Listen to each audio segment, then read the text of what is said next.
Chapter 1, A Royal Summons. Huh? I'd gone to the library to do a bit of reading. My name is Naofumi Watani, and I'm a sophomore in college. I'm also aware that I am more of a nerd than the rest of my classmates. Ever since I first became interested in video games and anime and other otaku pastimes, I've given them more of my time than I give my actual studies. My parents know this about me, and so they gave up on me early on. Instead, they sent my brother to a famous prep school in an effort to secure his future. But the pressure was too much for him. He got worn out with all the studying and turned into a troubled teen, dyeing his hair and yelling obscenities around the house. For a little while, the whole family was miserable. But then a savior appeared to save the day, me. He was always scowling and mouthing off to everyone, but I had an ingenious plan up my sleeve. I suggested he try playing a game, a popular one. It was a dating simulator, the kind where you get to go on dates with cute girls. What the hell? Just try it. You don't have to commit to liking it. I said that because I knew the real reason he had turned into such a punk. When we were growing up, our parents had always given me whatever I asked for, but he had never received the same treatment. He wanted the freedom that I'd always had. I'm a specialist when it comes to having fun though, so he was interested in the game I suggested, if only because he knew I was an authority on fun. He told me this himself, later on down the line. I'll just skip right to the end. There's one more otaku in the world now. If you walked into his room now, you'd see posters and figurines from the very same game I introduced him to. Not only that, but he also rededicated himself to his studies, got into a great school, and is apparently at the top of his class. My parents were so happy about my intervention that they spoiled me even more as a result, so I am currently leading a very free life as a college student. Okay, so that was a bit of a digression. I had gone to the library to do a bit of reading. My parents give me an allowance of 10,000 yen every month. The naughty games and magazines, light novels and manga that my friends and I go through eat up that allowance pretty quickly.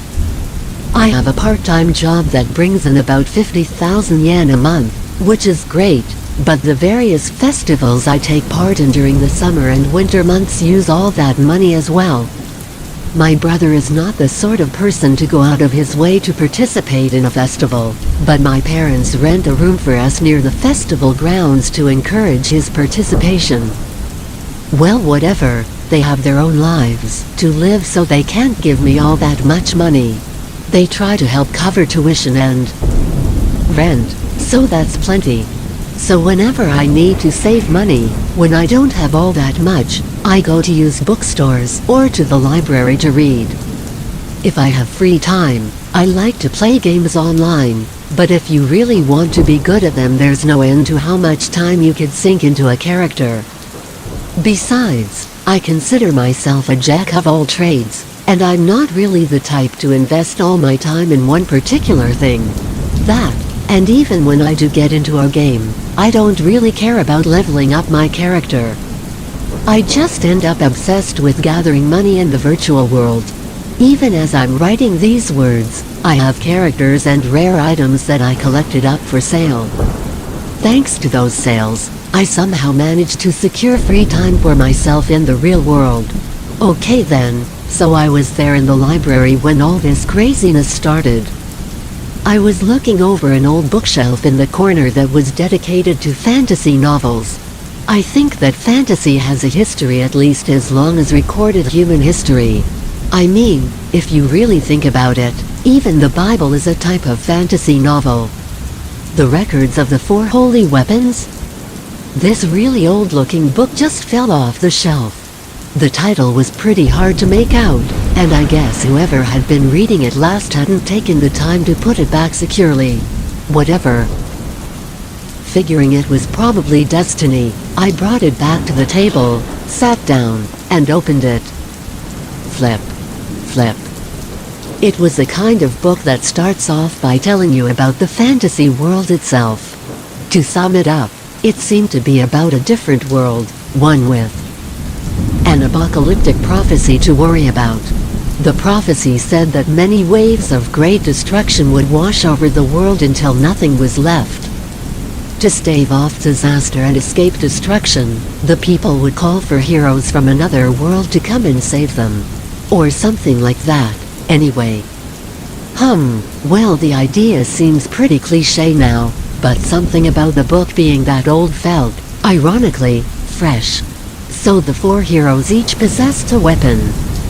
Sword, spear, bow, and shield.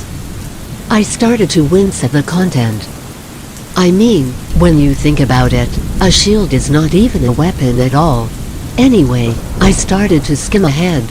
The 4 of them went on a journey to train, gather strength, perfect themselves, and stop the prophesied destruction of the world.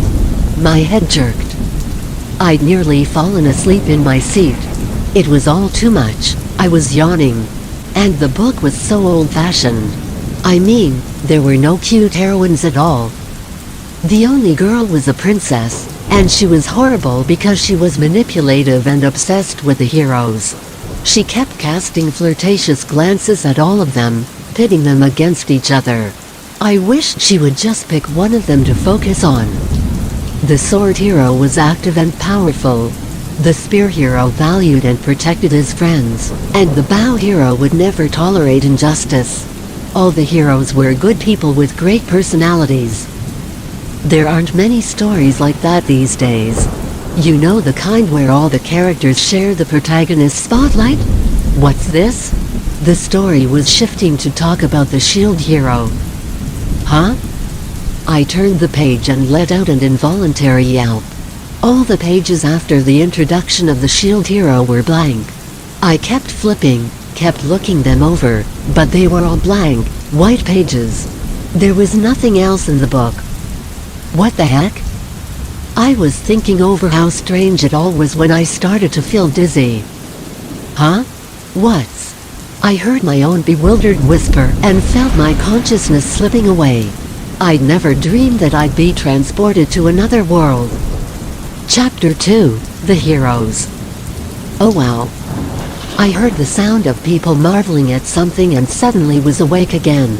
My eyes weren't ready to focus on anything, but I pointed them straight ahead anyway.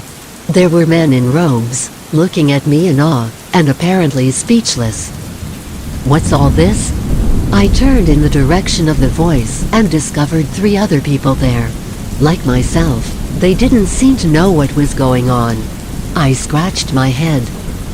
I'd been in the library only moments before, but then... Why? And just where was I? I flipped my head left and right and found that I was in a room. The walls were made of stone. Is that what they call brick? Regardless, I don't think it was anywhere I'd been before. And it certainly was not the library. I looked at the floor. It was covered in geometric patterns that had been painted in some sort of fluorescent material. There was also an altar of some kind. It looked like something magical, straight out of a fantasy. We were standing on the altar. Wait a second, why was I holding a shield? I was holding a shield. It was feather light, and fit my hand perfectly. I couldn't figure out why I was holding it though, so I went to put it down. Only to find that I was unable to do so. It was like it was stuck to me. Where are we? Just as I was wondering the same thing, the man next to me, the one carrying a sword, asked some men in robes. "Oh heroes, please save our world." What? The 4 of us shouted in unison. What is that supposed to mean? But the appeal of the robed men sounded familiar, like something I'd read on the internet. There are many complications in this situation, but to offer a simple answer to your question. We have just completed an ancient ceremony and summoned you 4 heroes. Summoned? Yes, that was it. There was a really good chance that it was all some prank, but there seemed nothing wrong with hearing them out. Besides, it's more fun to be pranked than to prank someone else, anyway. I don't mind that sort of thing. I think it's fun. Our world teeters on the brink of destruction. Heroes, please lend us your strength, said the robed man, bowing very deeply to us. Well, it wouldn't hurt to. I began to reply, but the other three guys spoke up quickly. I don't think so. Yeah, me neither. We can go back to our world, right? We'll talk about your problems after that. What? Did they think it was okay to speak to someone like that? Someone that was bowing to us out of desperation? Why couldn't they save their conclusions until after they'd heard the bulk of the situation? I glared at them in silence, and soon the three of them were looking me over. What were they smiling about? We could all feel the room growing tense. What jerks. I bet they were actually happy to be there. Think about if it were true. They'd get the chance to have adventures in another world. It'd be a dream come true. Sure, it's a cliché, but still, couldn't we at least hear them out? The guy with the sword looked like he might have been in high school. He pointed his sword at the robed man and nearly shouted, "Don't you feel any guilt for calling people into your world without their permission?" Besides, said the guy with the bow and arrows, even if we save you and bring peace to your world, you'll just send us back home, right? That just sounds like a job to me. He was glaring at the robed men. I wonder how much you've considered our opinion on this. I wonder how it could be worth our while. Depending on how the conversation goes, keep in mind that we might end up enemies of your world.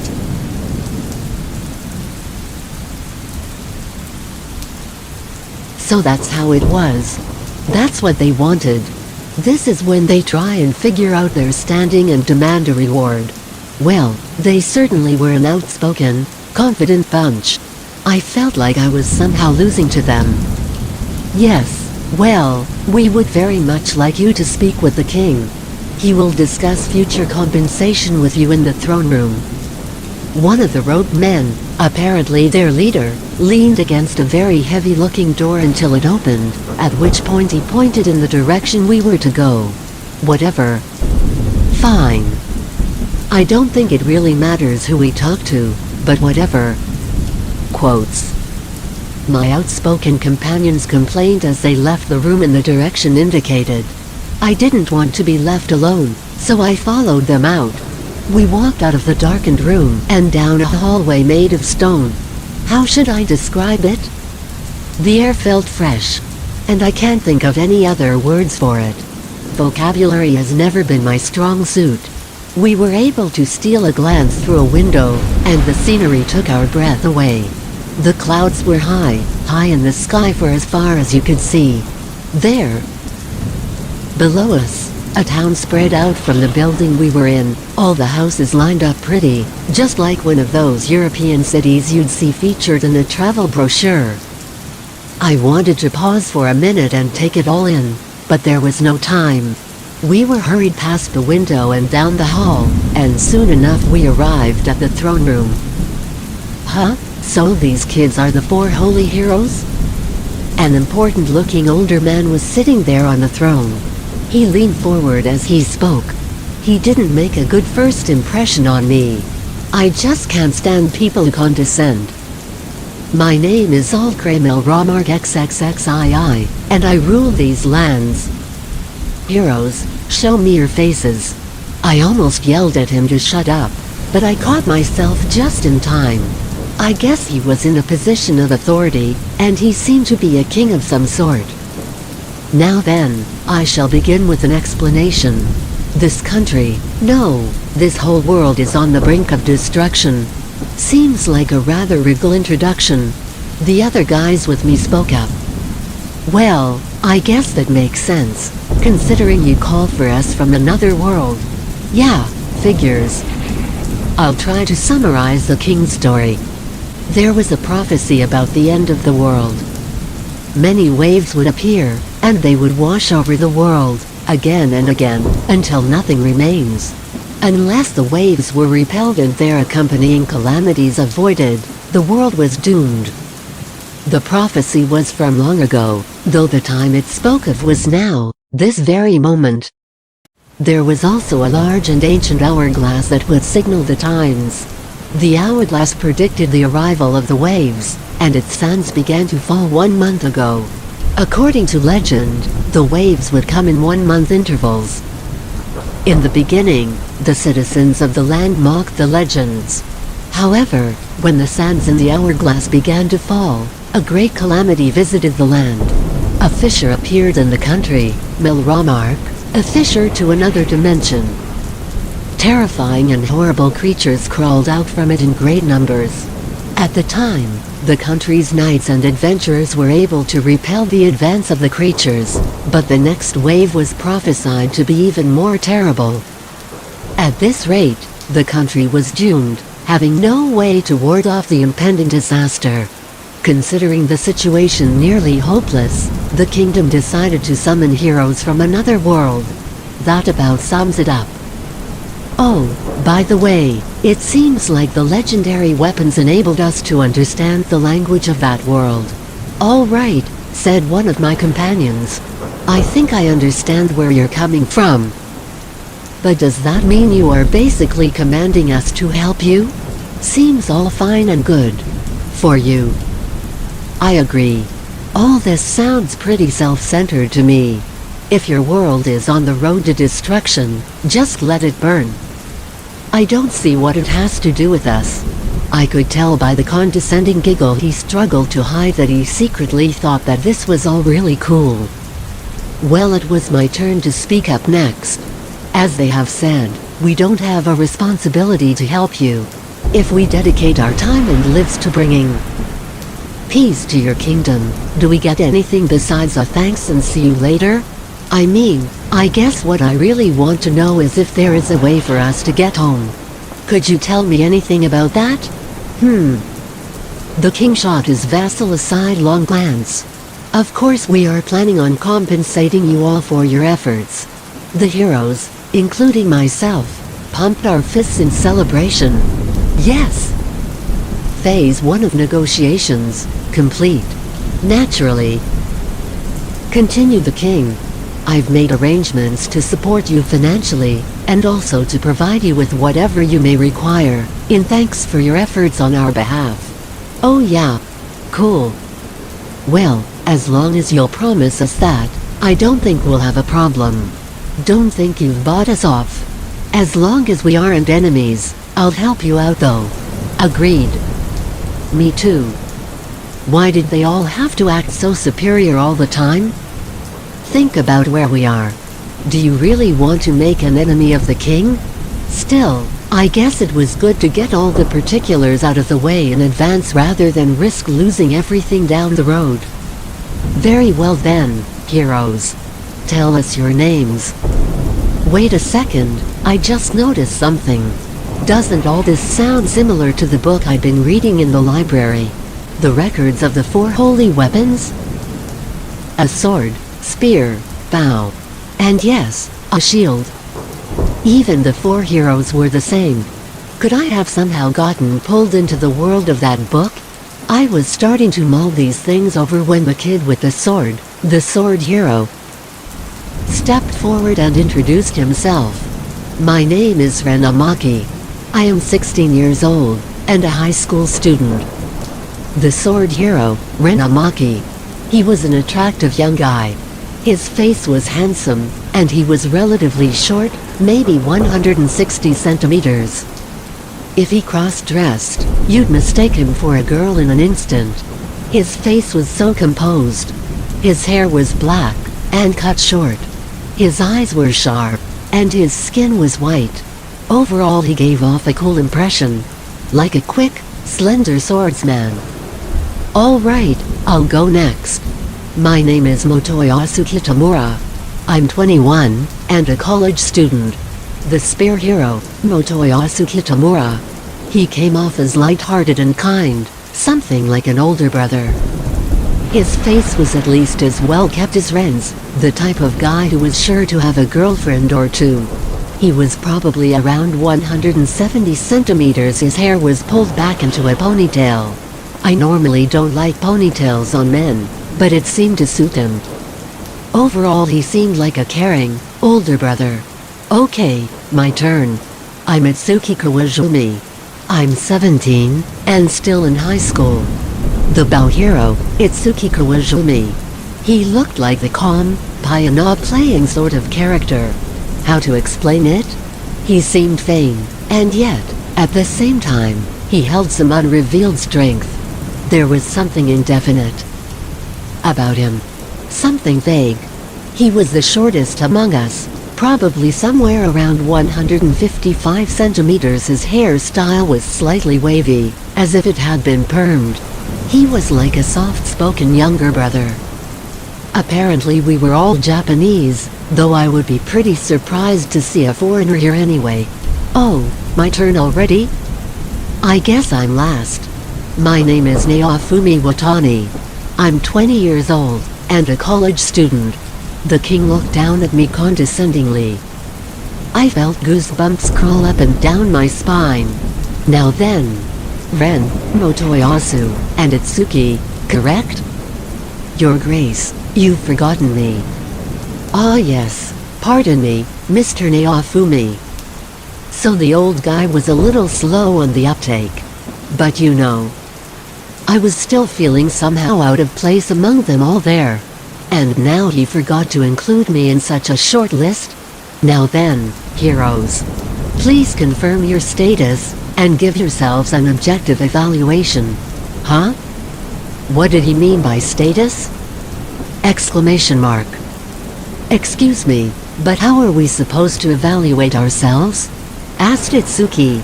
Ren sighed loudly, like he couldn't be bothered to explain it to us. You mean to say that you all haven't figured it out yet? Didn't you realize it the moment you arrived here? Oh come on, he just knew everything. Was that it? Guess he was some kind of genius. I mean, he went on, haven't you noticed any weird icons hanging out in your peripheral vision? Huh? But since he mentioned it, if you looked off vaguely, and focused on the soft edges of your field of vision, there were little marks there. I could see them too. Just focus your mind on that icon. I did, and heard a soft beep, just like I was sitting in front of a computer. And the icon expanded to take over my field of vision. It was like opening an internet browser. Naofumi Watani class, Shield Hero LV1 equipment, small shield, legendary weapon. Other world close skills, none magic, none. There were still quite a few things listed, but I decided to ignore them for the moment. So this is what a king meant by status? Wait. Just what the hell was all this? It felt like I was in a game. Level 1. That makes me nervous. Good point. At this rate, who knows if we'll even be able to fight at all? What is all this? Do these things not exist in your world, oh heroes? You are experiencing status magic. Everyone in this world can see and use it. Really? I was amazed at how normal everyone seemed to think it was, this numerical expression of your physical body. And what are we supposed to do? These numbers seem awfully low. Yes, well, you will need to go on a journey to further polish your abilities, and to strengthen the legendary weapons you possess. Strengthen them? You mean these things aren't strong right from the get-go? That is correct. The summoned heroes must raise their legendary weapons by themselves. That is how they will grow strong. Motoyasu was spinning his spear and thinking, why don't we just use different weapons while these ones are bulking up? Seems smart to me. That did seem like a good idea. And besides, I was stuck with a shield, not even a weapon in its own right. I'd better get another weapon. Ren cut in to clarify, we can work all that out later on. Right now, we should focus on improving ourselves, just like the king has asked us to do. It was so exciting. We were heroes summoned from another world. It felt a little like manga, but any otaku worth his salt would jump at a chance. Like this. My heart was pounding in my chest, and I couldn't get myself to calm down. It looked like the other heroes around me felt the same way. Are we going to form a party? The four of us? Wait just a moment, heroes.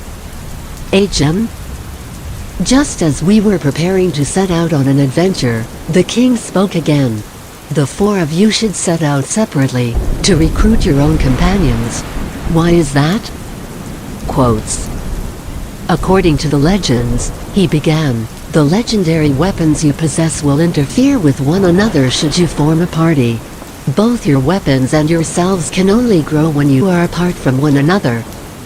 I don't really understand all that, but if we stay together, we can't level up, right? Huh? Everyone found instructions near their weapons.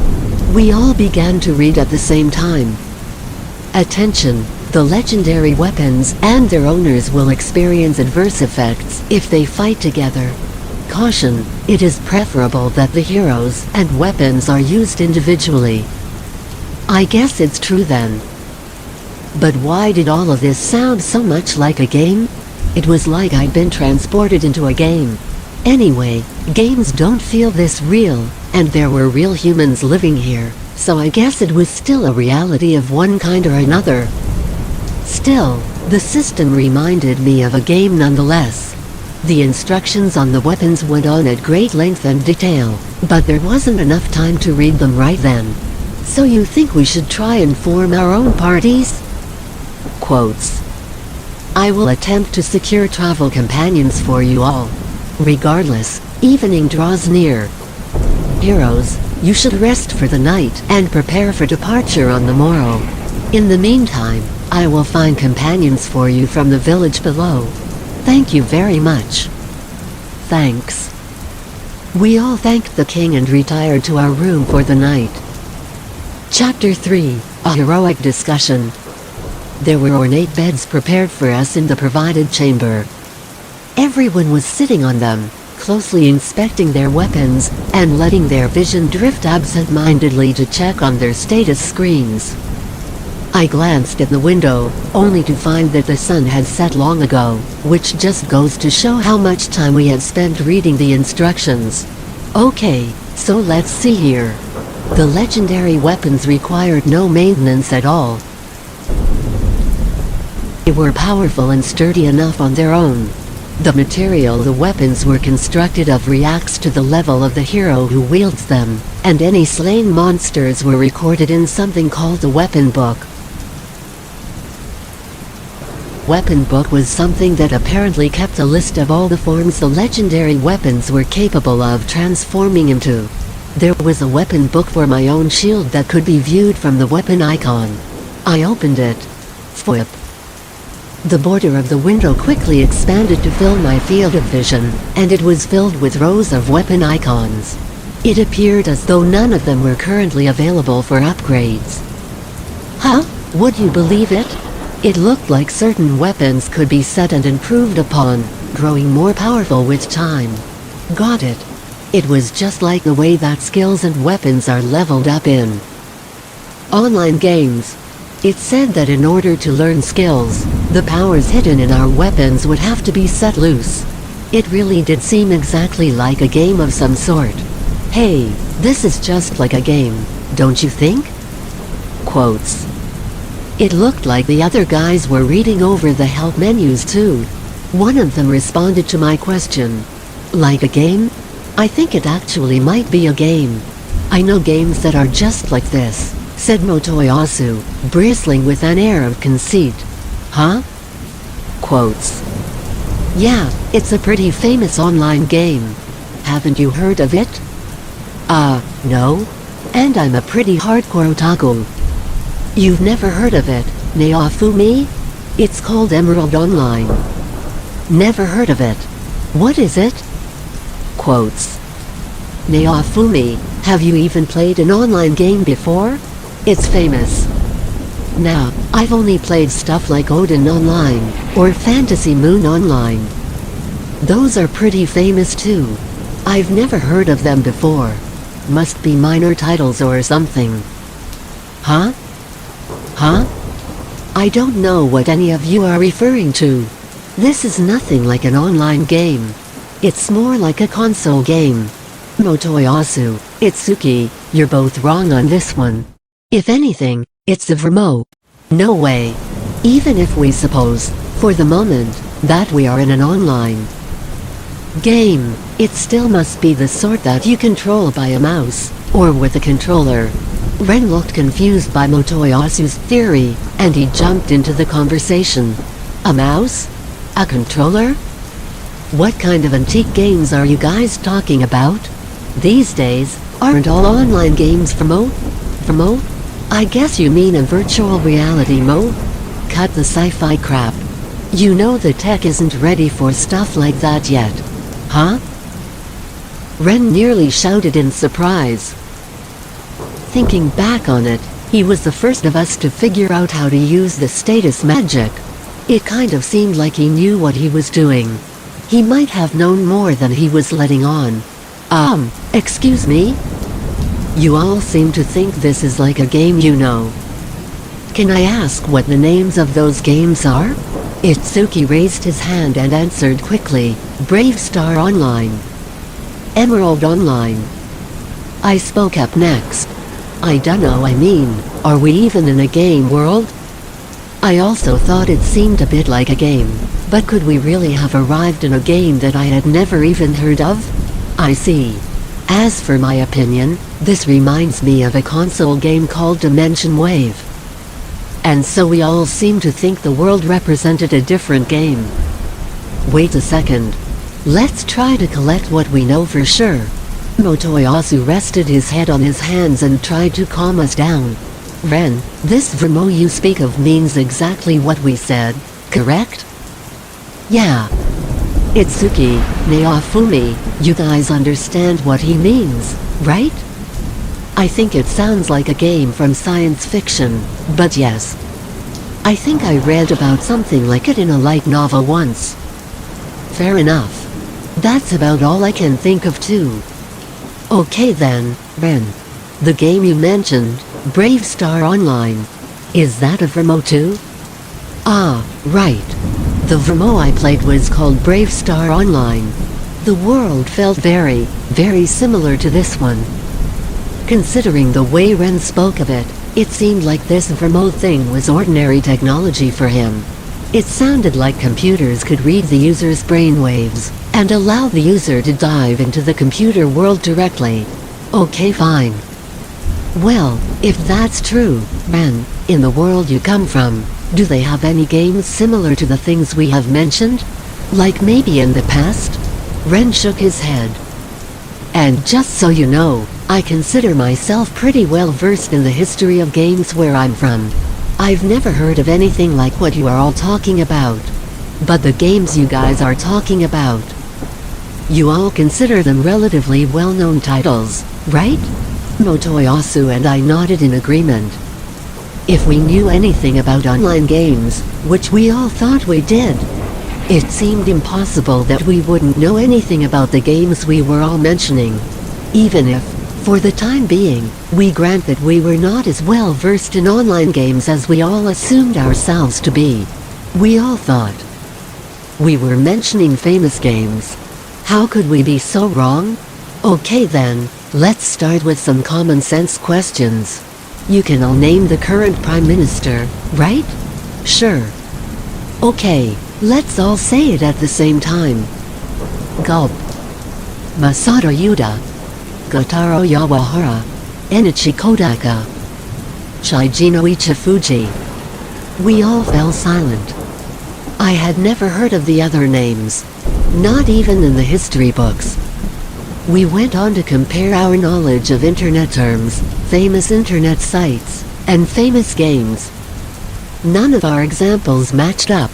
In the end, we didn't seem to share any references at all. It kind of seems like we all came from different Japans. It does seem that way. I certainly can't imagine how we could be from the same place. I guess that means that there is a Japan in all our parallel worlds? I thought at first that we could just be from different time periods. But none of our experiences match up, so that can't be it. Even at that, We all had one thing in common, we were otaku. That had to mean something.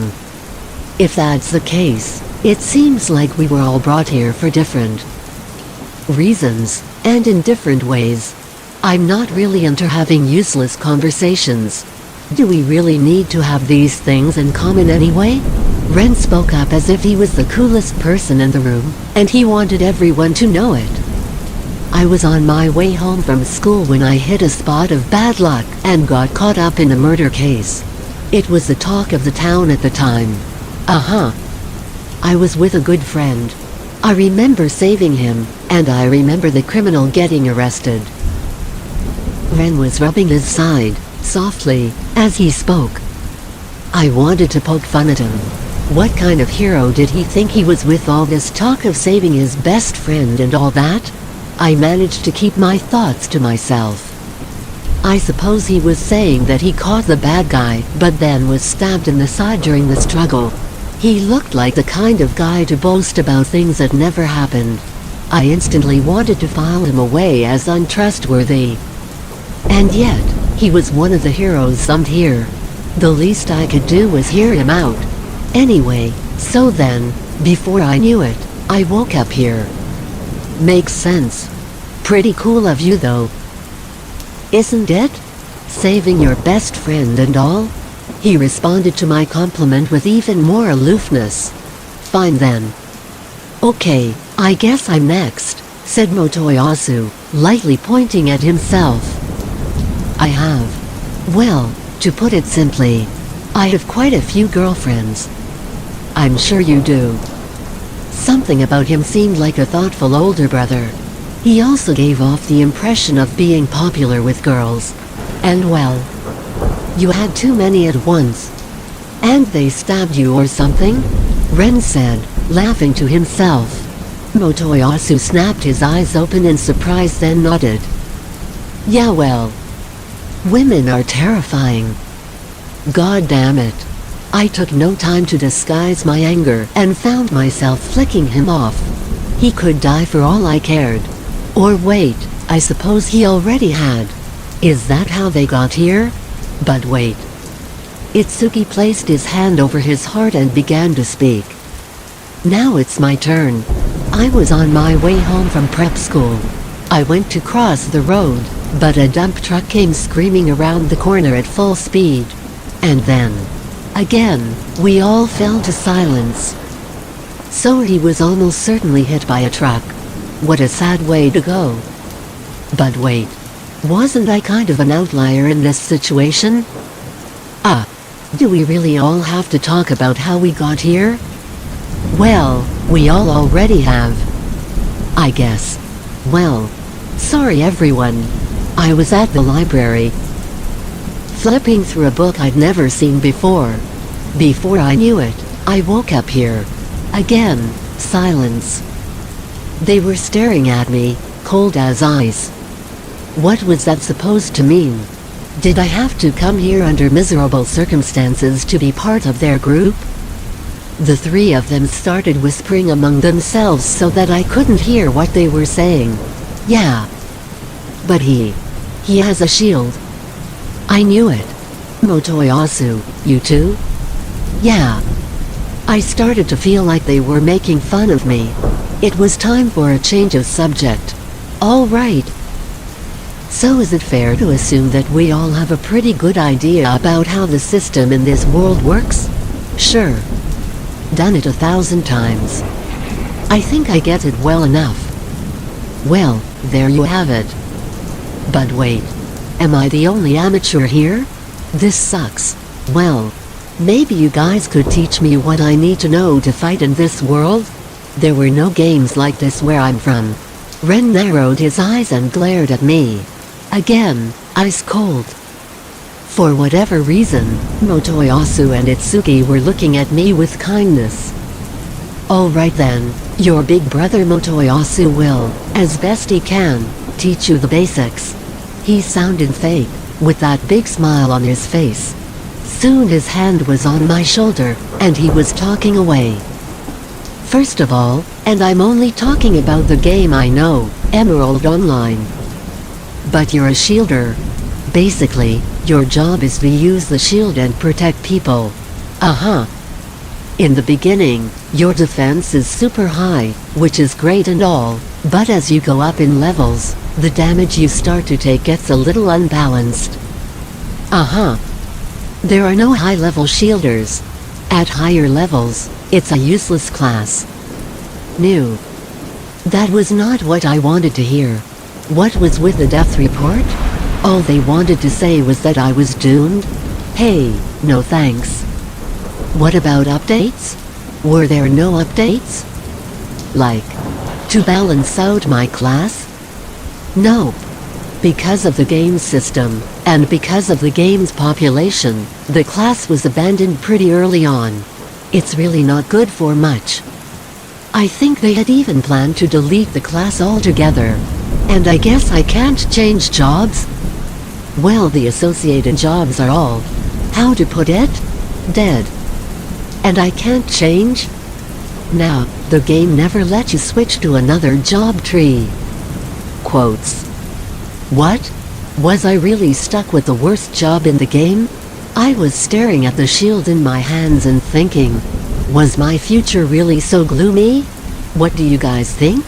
I asked, turning to Ren and Itsuki, but they both turned away from me. Sorry. I feel the same. No, so I really was stuck with the short straw?